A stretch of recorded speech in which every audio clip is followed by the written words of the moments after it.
All right, guys, so today we're going to be talking about packing wheel bearings. Now, we got a brand new wheel bearing here, and you can see our rollers are absolutely dry. There are many methods to doing this. We could use a grease gun with a little needle tip, and we could fill these rollers. We could do it that way. We could use this tool. This is a great tool. However, I see a lot of people use it improperly and overstress the cage. We'll get into that in another video.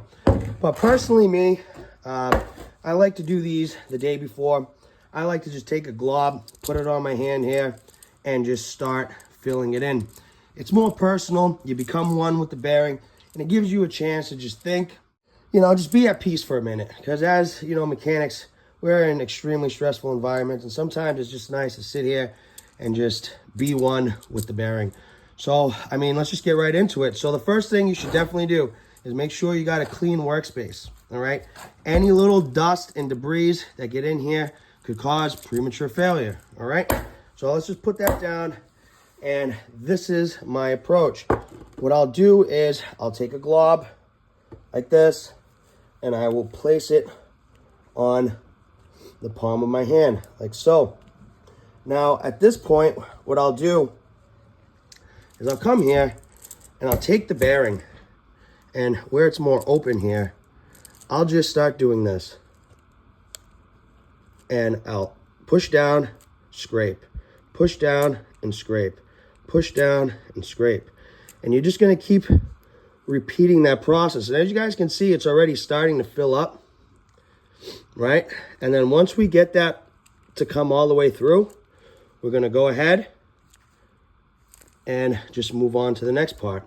Now, again, this is a longer procedure. It's not as fast as using this guy, all right? And again, we'll get into using that one very shortly. But first, we're just going to demonstrate how you would do this if you didn't have that tool handy.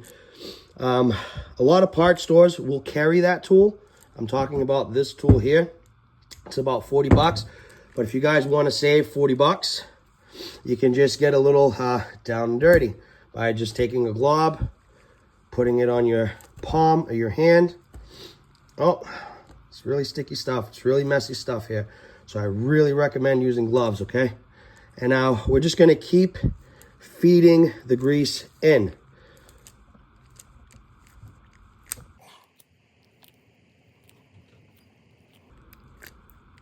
All right, so as you guys can see, we're just working the grease into the bearing.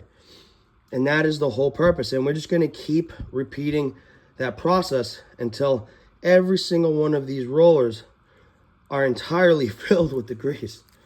Now, again, it's a longer procedure. It's going to take longer. Now, if you're asking, what type of grease should I use? I always try to use a high temp grease. Okay, they do have water resistant grease. That may be overkill. But as you guys can see, we're filling this up pretty quickly here. And yes, it is messy. But again, guys, we're auto mechanics. We like being messy. And we're just going to keep packing that right in. Again, you're going to push down and pull. Down and pull until this thing resembles something like this, okay? Go ahead and then spin the bearing, and that's what it should look like by the time you are all done. And that's how you guys grease a wheel bearing. I hope you guys enjoyed it. Like, follow, and share, my friends.